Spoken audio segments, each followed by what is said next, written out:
엊그제 일이에요. 금요일의 일입니다. 이제 청년부 기도회 또 예배를 마무리하고 집에 들어가니까 한 11시 좀 넘었던 것 같습니다. 보통 그 시간에는 이제 아내는 깨어 있고 제 아들은 방에서 잠을 자고 있습니다.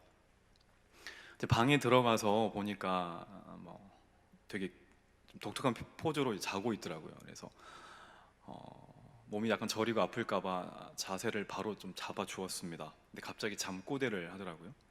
그래서 뭐라고 하지? 라고 다시 길을 뭐라고? 라고 다시 물어봤는데 이런 말이었어요. 그냥 맨날 놀아준다고 하더니 맨날 아빠는 놀아준다 하더니 약간 이런 잠꼬대를 저였는지를 알았는지 깨어 있었는지 자고 있었는지 잘 모르겠어요. 그런데 뭐 대충 들어보니까 이거였습니다. 말만 놀아준다고 하더니 안 놀아주고 있네. 약간 이런 내용의 잠꼬대였어요. 이제 자세를 이제 바로 잡아주고 나서 이제 식탁으로 나왔습니다. 이제 아내한테 물어봤어요. 내가 정말 그래? 라고 했더니 웃고 있었습니다. 이제 그렇다는 거죠. 말만 놀아주는 아빠, 난 정말 말만 하는 아빠였구나 라는 생각이 들었습니다. 뭐 몰랐던 건 아닌데 확인받으니까 기분이 묘하더라고요.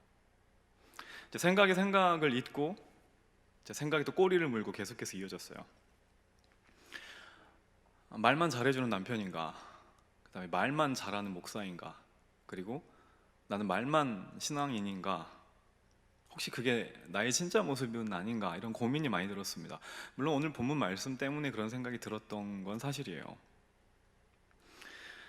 여러분, 어떤 교회가 있었습니다. 예루살렘 교회예요. 대표적인 초대교회 중에 하나죠.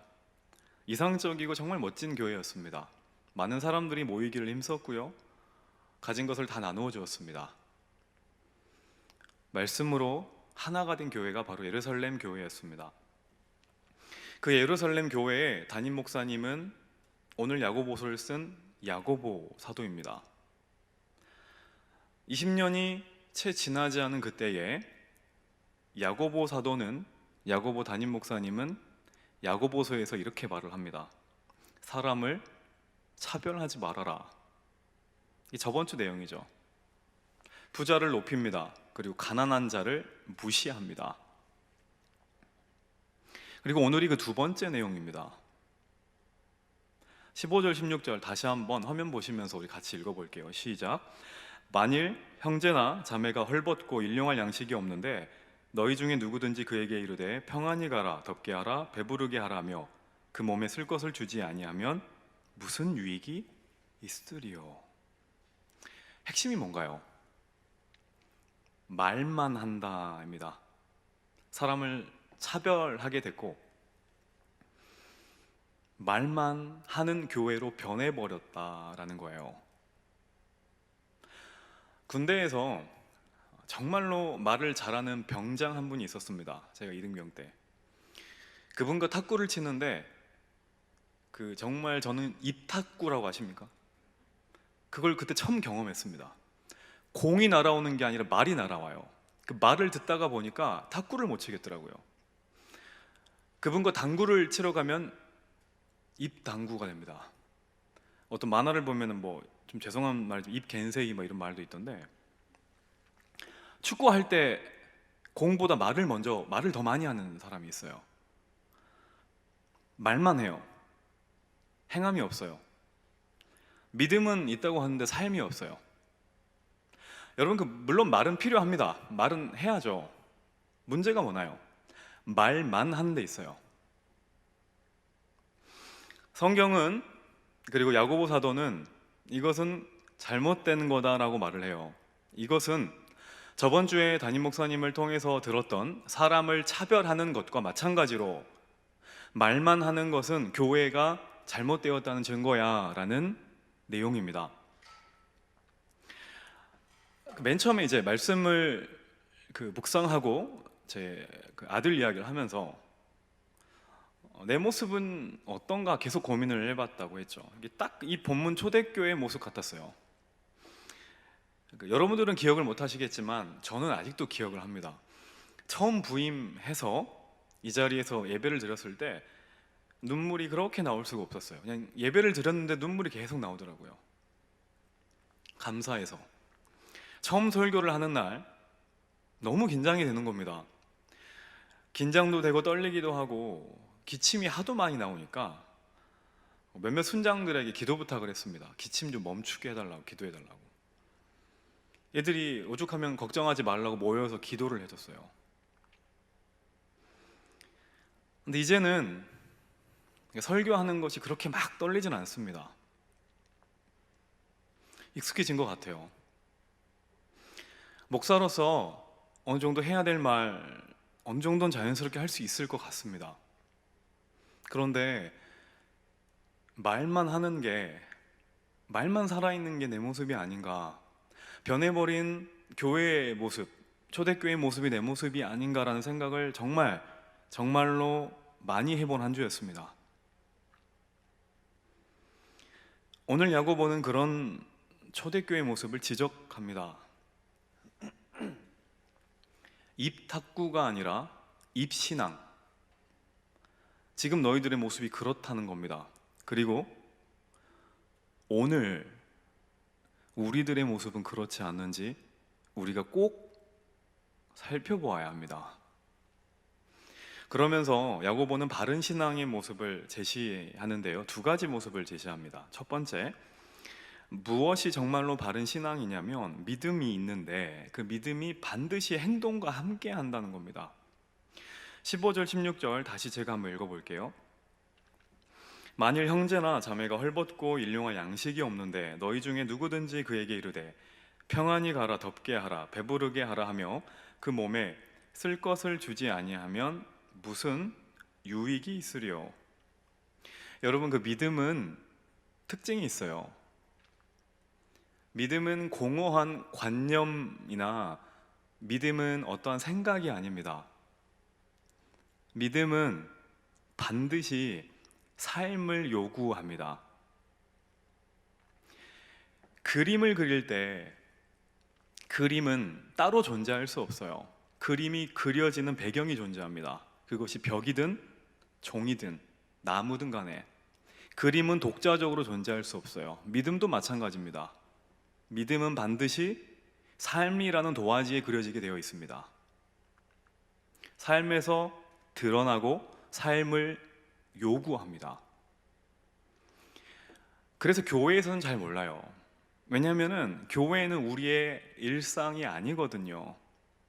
교회에 온다는 것은 우리 일상을 잠깐 벗어난다는 거거든요. 하나님께서는 우리에게 현장을 요구하십니다. 우리의 삶을 요구하십니다. 그리고 삶으로 들어가라 라고 말합니다. 믿음을 가지고 교회에만 머물러라가 아니라 믿음을 가지고 너의 삶으로 들어가라. 우리의 믿음이 나타나는 곳이, 우리 그림이 그려지는 곳은 교회가 아닙니다. 교회에서는 그것이 드러나 보이지가 않습니다. 우리 삶의 자리예요. 우리가 그림을 그려야 될 도화지는 삶입니다. 역대하 20장을 보면은 남유다 왕 여호사밧 이야기가 나와요. 남유다의 근처에 있는 세 개 나라가 연합해서 쳐들어옵니다. 남유다는 힘이 없고 여호사밧도 힘이 없어요. 그래서 기도합니다. 하나님, 제가 너무 부족하니까 저를 좀 도와주십시오라 기도를 해요. 하나님 응답하세요. 두려워 말아라, 놀라지 말아라. 이 싸움은 너의 싸움이 아니라 내 싸움이 될 거야. 이 전쟁은 내 전쟁이야. 자, 그러니까 이 다음이 중요하죠. 역대하 20장 16절 이 말씀을 한번 다 같이 읽어볼까요? 시작. 내일 너희는 그들에게로 내려가라.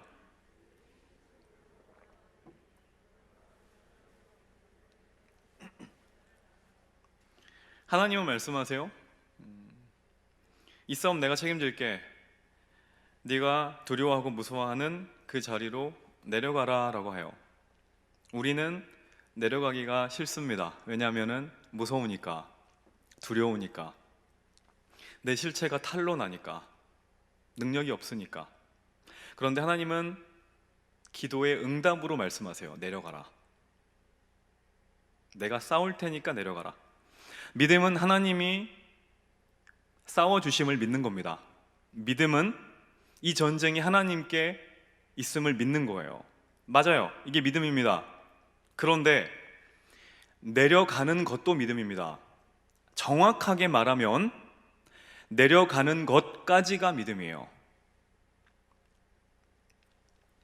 하나님은 내가 원하는 곳에 가만히 머물러 있기를 원하지 않으십니다. 그 자리는 나의 믿음이 드러나는 자리가 아니기 때문입니다. 가야 합니다. 내려가야 합니다.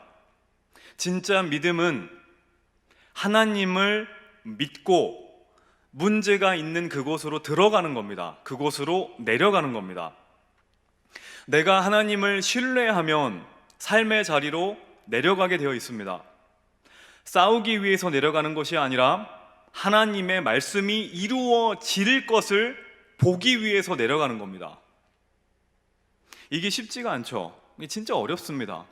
그래서 교회에서 아무리 은혜를 받아도, 예배를 통해서 은혜를 받아도 우리는 삶으로 들어가는 게 쉽지 않아요. 저도 마찬가지입니다. 여러분, 그래서 믿음은 더더욱 아무것도 안 하는 게 아니에요. 믿음은 모든 것을 다 해야 할 수 있는 거예요. 믿음이 좋은 게 뭘까요? 우리 이런 질문 많이 해보죠. 여러분, 믿음이 좋은 게 뭡니까? 매일 기도하고 성경을 읽고 전도하는 거예요. 맞아요, 이게 믿음이 좋은 겁니다. 자, 근데 이런 질문 드려볼게요. 믿음이 실제로 좋다는 것은 무엇을 말할까요? 믿음이 정말로 좋다는 것은 어떤 의미가 있을까요? 이겁니다. 가정에서 자녀로서 최선을 다하는 거, 그리고 하나님이 보내주신 그 직장에서 최선을 다하는 거, 하나님이 허락해 주신 나의 학교에서 최선을 다해서 수업을 듣고 친구들과 관계를 맺어가는 거, 이게 믿음이 실제로 좋은 겁니다. 왜냐하면 누누이 반복해서 말씀드리지만 하나님의 자녀로서의 삶은, 제 맞는 표현인지 모르겠지만, 교회스러운 일들을 얼마나 많이 하느냐가 아니라 일상에서 그것을 어떻게 지켜나가느냐, 이것에 달려있기 때문이에요. 교회에서 누가 기도 못합니까? 교회에서 누가 찬양을 못해요? 일상에서 예배하는 게 훨씬 어려워요. 가정에서 하나님의 말씀대로 부모님을 섬기는 건 더 어렵습니다. 회사에서 서로 이익을 얻으려고 몸부림치는 그곳에서 하나님의 자녀답게 살려고 하는 것은 훨씬 어려워요. 그래서 저는 목사인 저보다 직장인들을 훨씬 존경합니다. 학생 여러분들도 존경해요. 그것이 더 쉽지 않기 때문인 걸 저도 알기 때문이에요. 여러분, 혹시 보셨는지 모르겠어요. 그 청년 바보 의사라는 책이 있습니다. 설교 준비를 하면서 오랜만에 꺼내봤어요. 유명한 책이잖아요. 그 33살의 젊은 나이에 질병을 얻어서 예상치 못하게 죽은 한 청년 의사 안수연 씨의 이야기예요. 쭉 읽어보다가 이제 마음에 와닿던 몇 가지 내용들이 있어요. 한번 제가 읽어드릴게요. 한번 들어보세요. 한 번도 본 적 없는 간호사가 병원에서 실수를 해서 월급에서 약값을 메꿔야 하는 상황을 보고 그냥 지나치지 않고 여러 병동을 돌아다니며 약들을 구해다 채워준 일, 진료비가 모자란 할아버지를 위해 기꺼이 자신이 진료비를 남몰래 결제한 일, 재수생 후배들의 사정을 조금이라도 도와주려고 주일 점심을 8개월간 책임진 일, 기독 학생회 모임이 끝나면 고려대학교에서 사당동으로 매주 한 번씩 사람들을 불평하지 않고 실어 날아두던 일, 주일에는 곧 죽어도 예배를 드리려고 너무 피곤하더라도 당직을 평일로 다 바꿨던 일, 이번 첫날에 살며시 찾아와 환자의 침대 곁에서 기도를 해주던 일, 수많은 에피소드들 중에 몇 가지예요. 어떤가요? 여러분, 제가 친구들 만나보면 저한테 이런 얘기를 합니다. 제가 목사인 걸 아는 친구들이, 야, 교회 안 다니는 사람들이 왜 교회를 싫어하는지 아냐? 뭔데?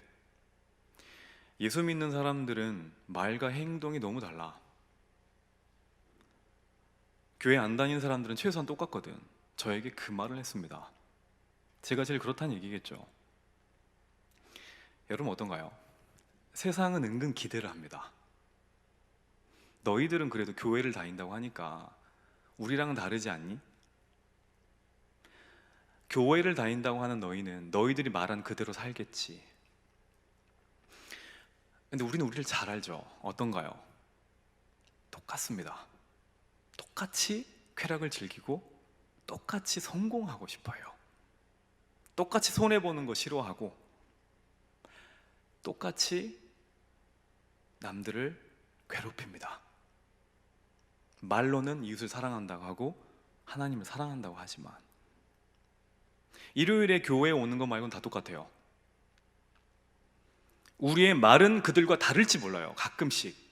그런데 우리의 삶이 하나님을 모르는 사람들과 너무나 똑같습니다. 세상이 교회를 싫어하는 이유는 바로 이거예요. 교회에 믿음이 없어서 세상이 교회를 싫어하는 게 아니라 교회에 삶이 없기 때문에 세상이 교회를 싫어하는 겁니다. 말이 우리의 삶이 아니라 우리가 실제로 살아가는 삶이 나의 삶이에요. 말로 삶을 포장하시면 안 됩니다. 말은 삶을 대체할 수 없어요. 그래서 부모의 말로 아이들이 살아가는 게 아니라 부모의 삶을 보고 아이들이 그대로 살아가는 겁니다. 말보다 능력 있는 것은 삶이에요. 찬송을 부르는 사람이 아니라 찬송대로 살아가는 사람이 되어야 합니다. 여러분, 선한 생각을 하고 선한 말을 한다고 해서 그 사람이 선한 사람인 것은 아닙니다. 선한 행동이 나와야 해요. 예를 들어 볼게요. 범죄자들도, 범죄를 저지르는 사람들도 알아요. 뭐가 나쁜 짓이고 뭐가 선한 건지는 압니다. 근데 무엇이 범죄자와 범죄자가 아닌 사람을 나누나요? 행동입니다. 행동. 알고도 하는 거예요. 기도도 마찬가지잖아요. 오늘 이 자리에 계신 분들 중에서 기도가 좋은 것을 모르는 분은 없습니다. 다 알아요. 기도를 해야 된다고 생각을 하고 기도가 필요하다고 느낍니다. 다 알아요. 다만 안 할 뿐이에요. 몰라서 안 하는 게 아니라 하지 않아서 능력이 나타나지 않는 겁니다. 여러분, 우리가 예전에 짧게 이야기한 것 같은데 왜 하나님의 사랑을 믿나요? 왜 우리가 하나님의 사랑을 온몸으로 받아들이고 감격합니까? 그때도 말씀드렸죠. 하나님의 사랑은 말로만 하는 사랑이 아니에요. 항상 하나님의 사랑은 구체적인 행함이 있습니다. 요한복음 3장 16절에 하나님의 세상을 이처럼 사랑하사, 그 구절이 그렇게 끝났다면 생각보다 많은 사람이 감동하지 않을 겁니다. 하지만 우리가 하나님께 내 모든 걸 던질 수 있고 그분의 사랑 때문에 내 인생이 바뀌는 이유는 이거예요. 그 뒤의 구절, 하나님이 세상을 이처럼 사랑하사, 말로만 끝나는 게 아니라 독생자를 주셨으니, 이것이 기독교 신앙입니다. 그리고 이것이 하나님의 사랑을 능력 있게 하는 겁니다. 이 강력한 행함이 있는 겁니다. 가장 소중한 예수님을 우리를 위해 주신 거예요. 그 사랑이 있습니다. 그 행함이 있습니다.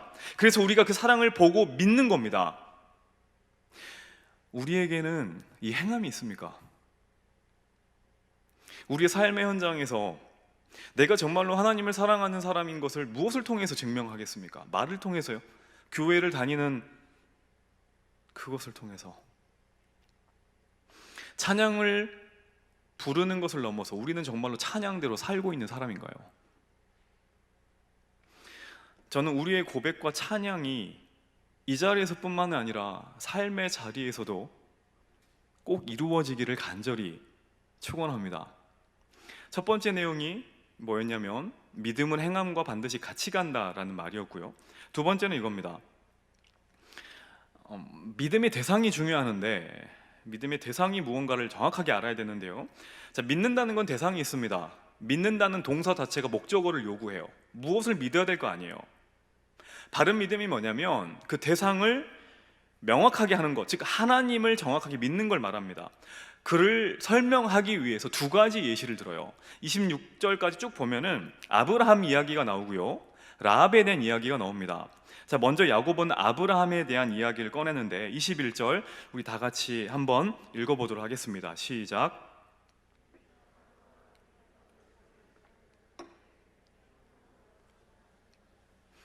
네, 이 이야기 다 아시죠? 하나님이 어느 날 아브라함에게 말씀하세요. 너 아들 바쳐라. 아들을 죽이고 불로 태워야 돼요. 번제로 바쳐라 라고 말해요. 자기 아들이에요. 그리고 100살 때 기적적으로 하나님이 주신 아들입니다. 이해하기 힘들죠. 근데 더 이해하기 힘든 게 뭐냐면 하나님의 말씀이 충돌하기 때문이에요. 하나님은 이삭을 통해서 너희 후손을 계속해서 주겠다라고 약속하셨거든요. 근데 그 하나님의 말씀과 아직 이삭은 결혼을 안 해서 자녀가 없어요. 근데 그 이삭을 죽이라는 거예요. 우리가 가장 혼란스러울 때가 이겁니다. 하나님의 말씀끼리 충동할 때 앞뒤가 안 맞아요. 앞뒤가 맞지 않아요. 그런데도 아브라함은 이 말씀에 순종합니다. 아브라함이 어떻게 순종할 수 있었을까? 성경이 말해요. 오늘 본문 23절, 이에 성경이 이른바 아브라함이 하나님을 믿으니 이것을 의로 여기셨다는 말씀이 이루어졌고 그는 하나님의 벗이라 칭함을 받았나니. 아브라함은 하나님에 대한 믿음이 분명했어요. 무엇을 믿었냐면, 난 하나님을 믿어. 이삭을 통해서 자손을 주신다고 약속하셨으니까 혹시 이삭이 죽더라도 살리셔서라도 반드시 후손을 이어가게 하실 거야 라는 믿음이 있었어요. 이 믿음을 가지고 있었기 때문에 다 아시죠? 칼로 찌르는 신용을 한 게 아니라 진짜 죽이려고 풀스윙을 합니다. 그때 하나님이 나타나서 이 유명한 말을 해요. 창세기 22장 12절이죠. 내가 내 아들 독자까지도 내게 아끼지 아니하였으니 이제야 네가 하나님을 경외하는 줄을 아노라 라고 말을 해요. 여러분, 그 이제야 알겠다라는 말이 나오죠. 자, 이 말은 지금까지는 내가 몰랐는데 네가 그렇게 하는 것을 보니까 진짜 이제 알겠다라는 말이 아니에요. 쉽게 말하면 이겁니다. 네가 나를 믿고 그렇게 믿음으로 살아주니까 내가 너무 행복하고 좋다 이 말이에요. 그것은 몰랐던 것을 알았다는 말이 아니라 네가 나를 믿어줘서 내가 너무 고맙고 행복하다라는 표현입니다. 믿음은요, 살아계신 하나님을 믿는 거고 우리에게 마음을 전해주시고 사귀기를 원하시는 그 하나님을 믿는 겁니다. 하나님은 전능하세요. 하나님은 다 아십니다. 그런다고 하나님은 우리에게 내가 다 아니까, 전능하니까 너희들 아무것도 하지 마라고 말하지 않으세요. 하나님은 인격입니다. 우리를 인격적으로 사랑하세요. 인격적으로 사랑한다는 말은 피드백이 있단 말이에요. 하나님은 우리에게 반응을 기대하세요.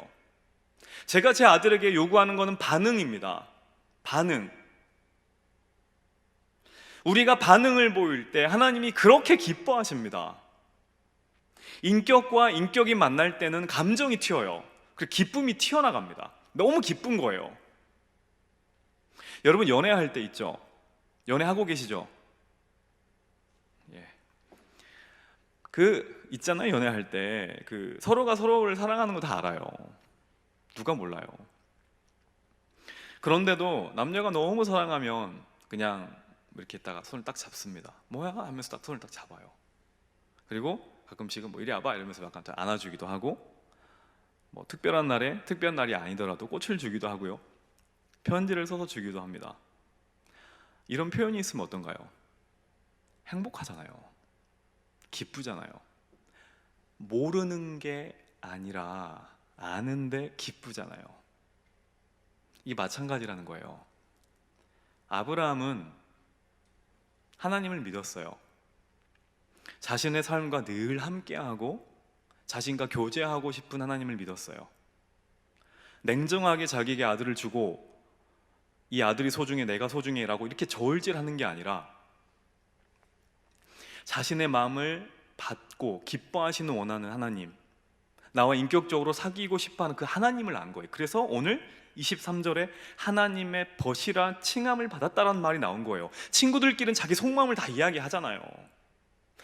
아브라함에게 있어서 하나님은 그런 존재였다고요. 하나님에게 있어서 아브라함은 그런 존재였다고요. 우리에게도 이런 믿음이 필요해요. 이게 아브라함이 가졌던 믿음입니다. 두 번째 인물 라합이에요. 여호수아가 이끄는 이스라엘 백성들이 가나안 땅 넘어가죠. 이 이야기 다 아시죠? 맨 처음 내린 명령이 여리고 성으로 2명의 정탐꾼을 보내는 겁니다.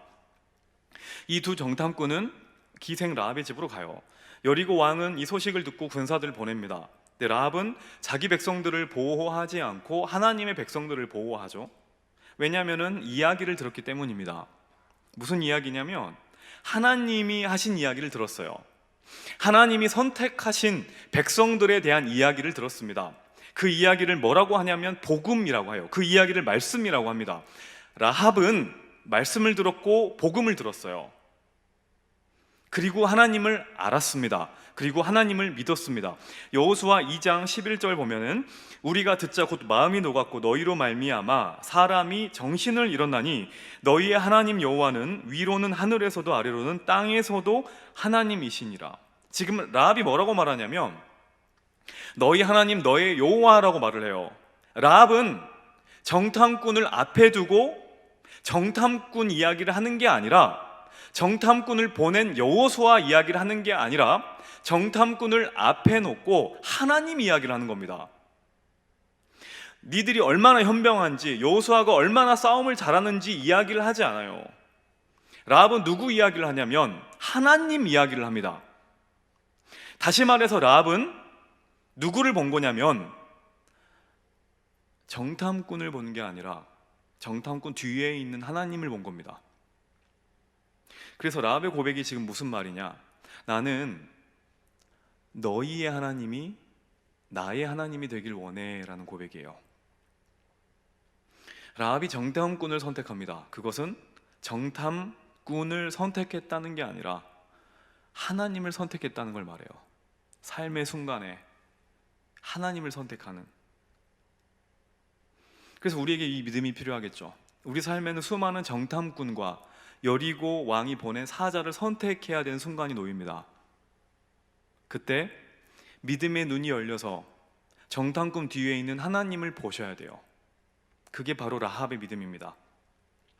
자, 문제는 그 첫 번째 행함이 있어야 된다고 그랬고요. 두 번째 하나님을 제대로 믿어야 된다고 했는데 문제는 우리가 이걸 아는데 잘 안 된다는 데 있습니다. 우리는 예수님을 믿어요.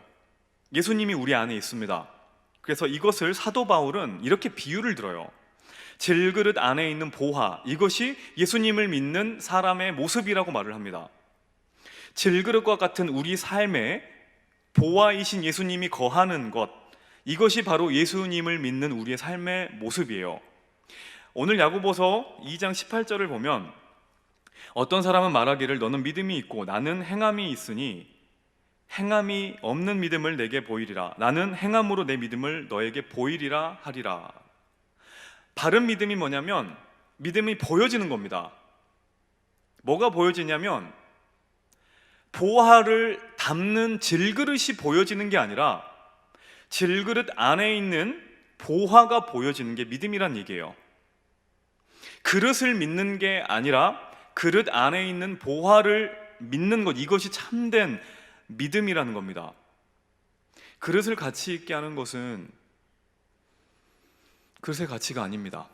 그릇이 얼마나 좋고 나쁘고가 아니라 그 안에 무엇이 담겼냐 하는 거예요. 그런데 우리 눈에는 자꾸 그릇만 보입니다. 그리고 다른 사람들에게 내 그릇을 보여주려고 그래요. 그래서 삶의 행함이 없습니다. 부끄럽거든요. 금방 깨지거든요. 그래서 우리는 우리를 보여주길 싫어해요. 두려워해요. 그래서 행함이 없습니다. 행함이 없는 이유는 내가 믿고 내가 자랑하는 것이 보화가 아니라 그릇이기 때문에 그래요. 그릇은 더 약해야 합니다. 그래야 자주 깨지니까, 금이 가니까, 그래야 그 안에 있는 보화가 드러나니까. 그릇 안에 보화를 믿는 사람은 담대합니다. 그릇이 금이 가도 괜찮거든요. 그릇을 깨어져야 되거든요. 내가 자랑할 것이 그릇이 아니기 때문이거든요. 그래서 깨지고 넘어질수록 보화가 드러나거든요. 그래서 사람을 만나도 두려워하지 않습니다. 너 원래 그런 사람이었어? 나 원래 그랬는데. 뭐야 그러면? 나는 이렇게 부족한데 예수님이 내 안에 있거든. 날 용서해 줄래? 엄마 아빠 원래 그래? 넌 원래 그래? 교회 다니면서 원래 그래? 원래 저 그래요. 원래 더 심해요. 그런데 예수님 만나고 많이 바뀌어가는 것 같아요. 저 용서해 주세요. 너 교회 다니면 그렇게 일해도 돼? 죄송합니다. 제가 부족해요. 제가 연약해요.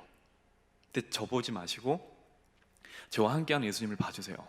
주님이 함께하세요. 도와주세요. 갈라디아서 2장 20절에 유명한 구절이죠. 우리 다 같이 이 구절 한번 읽어볼까요? 시작. 내가 그리스도와 함께 십자가에 못 박혔나니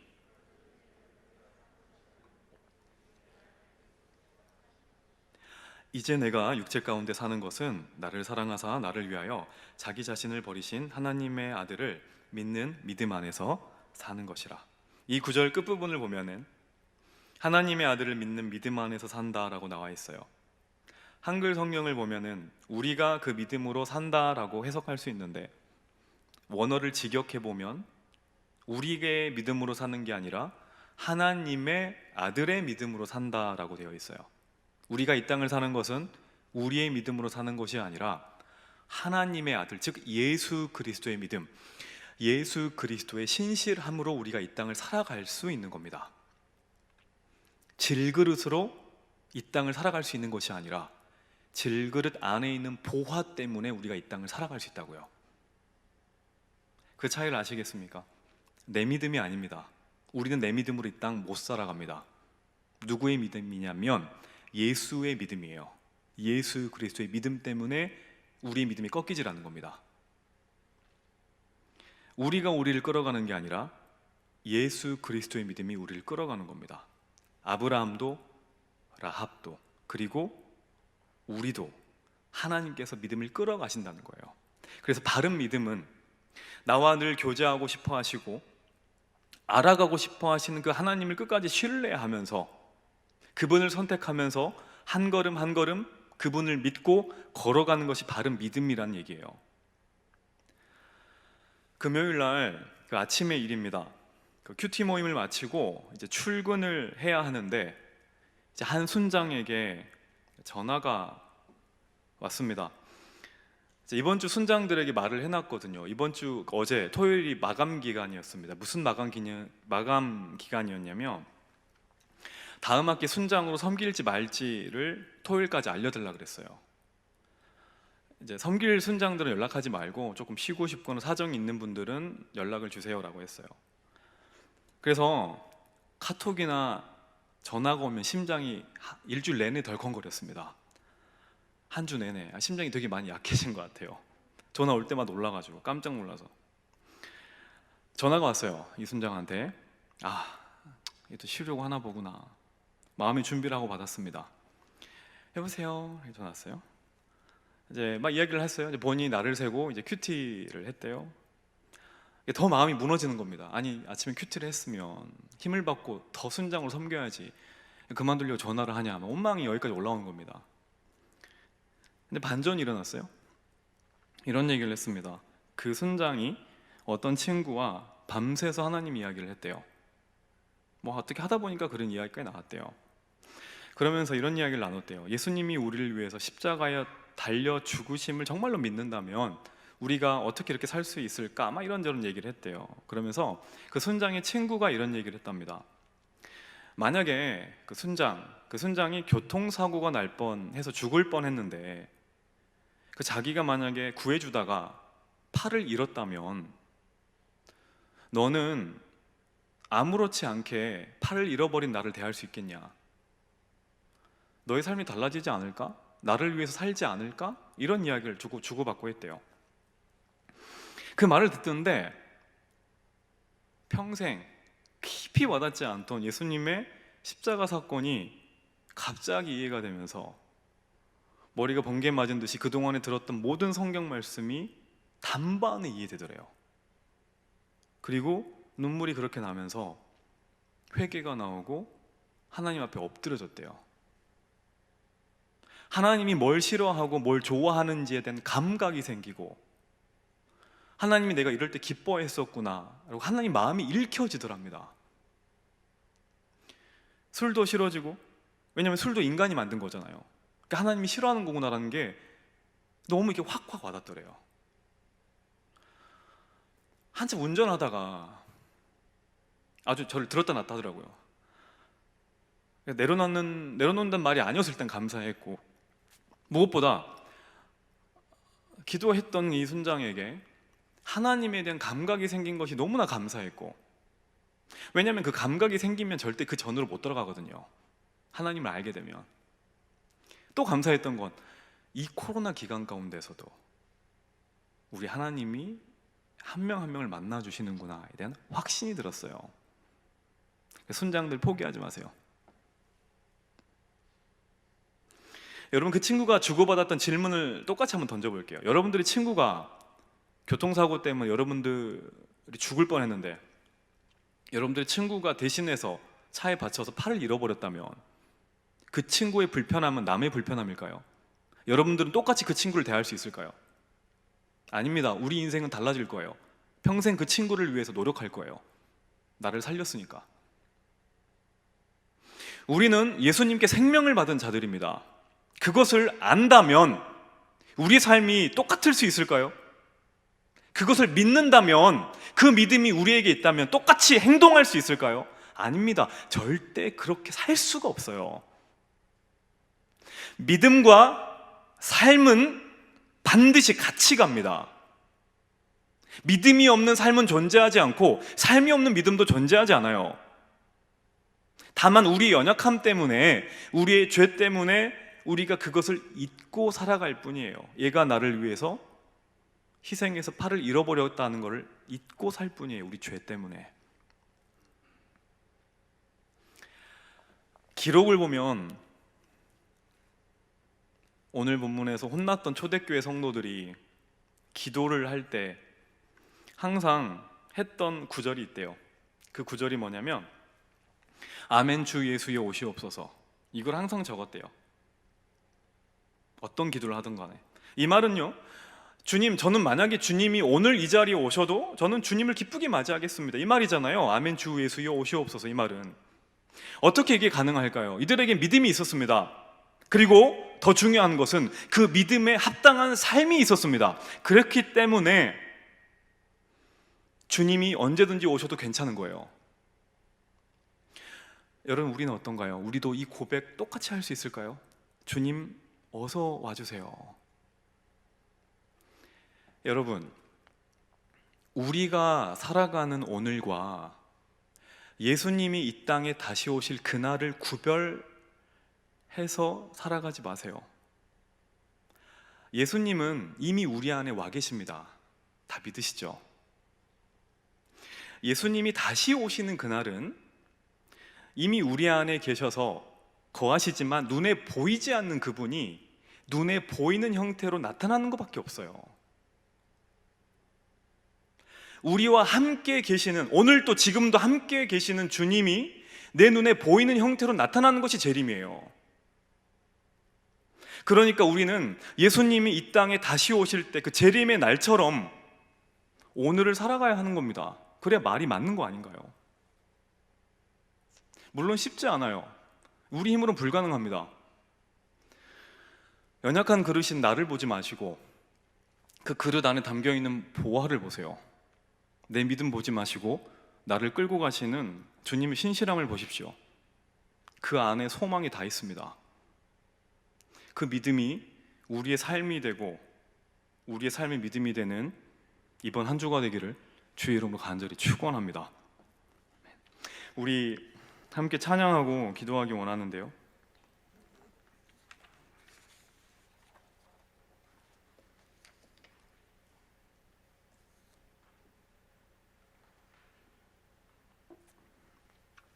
한 주 내내 들었습니다. 한 주 내내 듣고 믿음과 삶이 일치하지 않는 나의 모습을 보고 회개하고 고치고 안타까워하고, 다시 한번 바로 서려고 하고, 만약 오늘 주님 오시면 난 내 삶을 주님께 내어드릴 수 있을까? 정말 두 팔 별로 주님을 맞이할 수 있을까? 교회에서 목사가 아니라 가정에서 아빠로, 남편으로 나는 정말로 잘 서 있나? 이 고민이 많이 됐던 것 같습니다. 연약하지만 주님께서 우리를 끌어가실 테니까 이 믿음 변치 마시고 이 찬양 부르시고 다시 한번 우리 삶을 점검해 보길 원합니다. 우리 함께 찬양하겠습니다.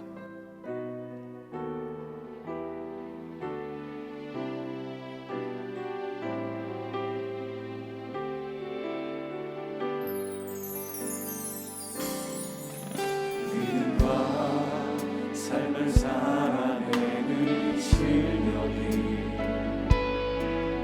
너무나 다른 내 모습을 볼 때에 이 모습도 주가 사랑하실까?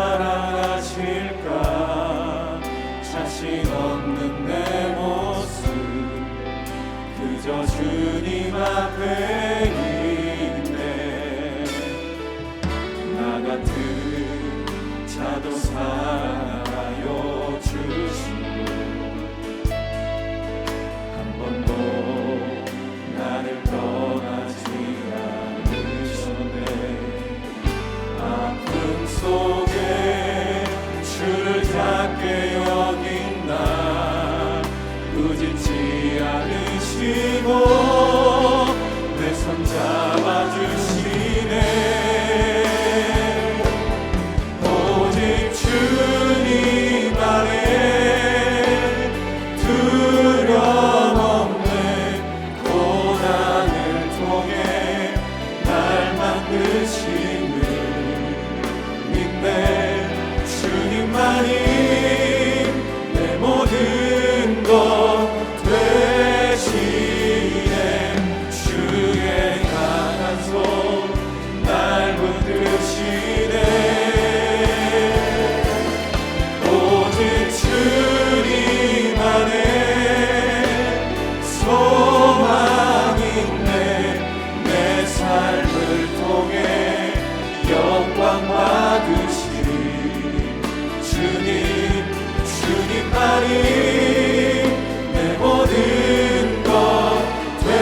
우리 이 시간에 함께 기도하기 원하는데요.